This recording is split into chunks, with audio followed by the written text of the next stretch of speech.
मनोज जरांगेंनी अमित शहांना थेट इशारा दिलाय. मराठा आंदोलन हाताळण्याच्या भानगडीत पडू नका, अन्यथा तुमचा राजकीय एन्काउंटर होईल, असं जरांगे अमित शहांना म्हणाले. धरण उशाला आणि कोरड घशाला अशी परिस्थिती तुमसर तालुक्यातील धरणालगत असलेल्या 12 गावांची. गेल्या 15 वर्षापासून 12 गावातील शेतकऱ्यांना धरणाचं पाणी मिळत नाही. मात्र याकडे नेत्यांचं सर्रास दुर्लक्ष पाहायला मिळतं. साताऱ्यातील कास पठारावर फुले पाहण्यासाठी पर्यटकांची संख्या वाढली असून सध्या या कास पठारावर रानगव्याचे कळपही दिसू लागले. अनेक पर्यटक या रानगव्याचं चित्रीकरण आपल्या मोबाईलमध्ये चित्रित करत आहेत. मात्र पर्यटकांनी रानगव्यांच्या परिसरात फिरू नये असं आवाहन वन विभागाकडून केलं जात आहे. मुंबई अहमदाबाद राष्ट्रीय महामार्गावरील धनिवरी येथील सुसरी येथील नदीवरील पुलाला भगदाड पडली. गुजरातहून मुंबईकडे जाणाऱ्या पुलावर ट्रॅफिक जाम झाले. 3 ते 4 किलोमीटरच्या वाहनाच्या लांब रांगा त्या ठिकाणी लागल्या. उद्योगमंत्री उदय सामंतांचा मोबाईल चोरीला गेलाय. पुण्यातील कार्यक्रमातून सामंतांचा मोबाईल चोरीला गेलाय.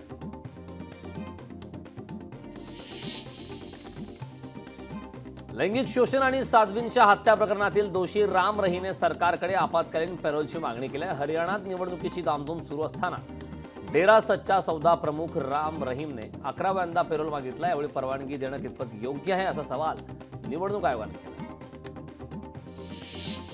कोलकाता रेप आणि मर्डर प्रकरणाची उद्या सुप्रीम कोर्टात सुनावणी आहे. यानंतर पुन्हा एकदा डॉक्टर संप करू शकतात अशी माहिती आहे. 3 डॉक्टरांना मारहाण झाल्याने डॉक्टर नाराज आहेत. त्यामुळे डॉक्टरांकडून संपाची हाक दिली जाण्याची शक्यता आहे. इस्रायलने लेबनॉनवर हल्ला केला असताना लेबनॉनचे सैन्य आणि सरकार मात्र गायब आहे. त्यामुळे इस्रायलच्या हल्ल्यांना घाबरून इथल्या लोकांनी सिरियाकडे पलायन सुरू केले. सुमारे 20 किलोमीटरवर सिरियाची हद्द आहे. तिकडे हे लोक चालत जात आहेत. लेबनॉनने 5 दिवसांचा राष्ट्रीय दुखवटा जाहीर केला. नाशिकमध्ये रोहित पवारांचे भावी मुख्यमंत्री असे उल्लेख असलेले बॅनर लावण्यात आलेले आहेत. भावी मुख्यमंत्री यांचे बॅनर लागल्याने राजकीय वर्तुळात चर्चा रंगली. नाशिक शहरात राष्ट्रवादी शरद पवार पक्षाच्या कार्यकर्त्यांचे बॅनर आता चर्चेत. विरोधी पक्षनेते राहुल गांधींनी परराष्ट्र मंत्र्यांना पत्र लिहिले. श्रीलंकेच्या ताब्यातील 37 मच्छीमारांच्या सुटकेबाबत पत्र लिहिण्यात आले. परराष्ट्र मंत्र्यांना श्रीलंकन अधिकाऱ्यांशी चर्चेची विनंती या पत्रात केली. सोलापुरात भाजप आमदार सुभाष देशमुखांना कोळी समाजानं घेराव घातला. उपोषणकर्त्यांच्या भेटीसाठी गेले असताना कोळी समाज आक्रमक झाला. सुभाष देशमुखांविरोधात कोळी समाजाने घोषणाबाजी केली.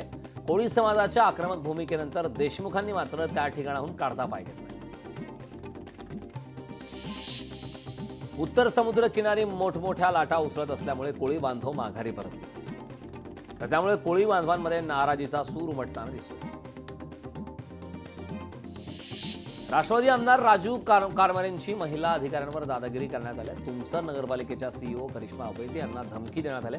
जनसन्मान यात्रेत सहकार्य केलं नसल्याचं म्हणत शिवीगाळ करण्यात आली. धमकीचा ऑडिओ क्लिप सोशल मीडियावर व्हायरल झाला. सायन विधानसभा मतदारसंघावरून महाविकास आघाडीत रस्सीखेच सुरू आहे.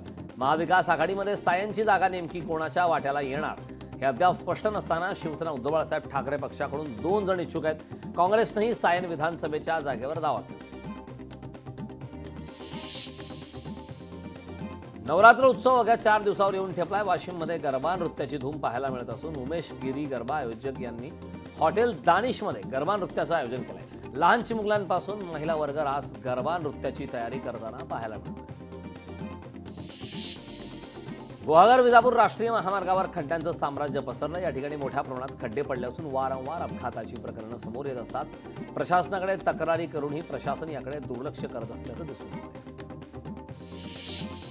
जितेंद्र आव्हाडांनी अक्षय शिंदे एन्काउंटरबाबत ऑडिओ क्लिप पोस्ट केले. 2 अज्ञात व्यक्तींमध्ये अक्षय शिंदेच्या एन्काउंटरबाबत संवाद करत आहेत. पोलिसांच्या व्हॅन मागे स्वतःची गाडी असल्याचा एका व्यक्तीने दावा केला.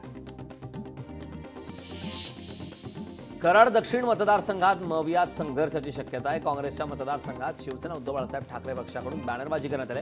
शिवसेना उद्धव बाळासाहेब ठाकरे पक्षाकडून इंद्रजित सावंत विधानसभेसाठी इच्छुक आहे. इंद्रजित गुजरांमुळे पृथ्वीराज चव्हाणांची डोकेदुखी वाढली आहे. गुजरांकडून मतदारसंघात मिशन विधानसभेचे बॅनर लावण्यात आले. मोहोळमधून माजी आमदार रमेश कदम निवडणूक लढवणार आहेत. रमेश कदमांनी निवडणुकीची इच्छा बोलून दाखवली. कार्यकर्त्यांच्या आग्रहाखातर विधानसभा लढत असल्याचं वक्तव्य कदमांनी केलं.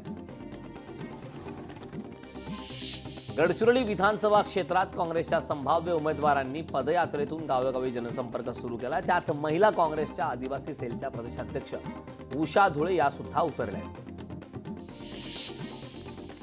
बीड जिल्ह्यातील शेतकऱ्यांना लवकरच अतिवृष्टीने नुकसान झालेल्या अनुदानाचे 7 कोटी रुपये मिळणार आहे. याच अनुषंगाने तलाठ्यांकडून गाव पातळीवरील शेतकऱ्यांच्या याद्या तहसील कार्यालयास देण्यास तयारी सुरू आहे.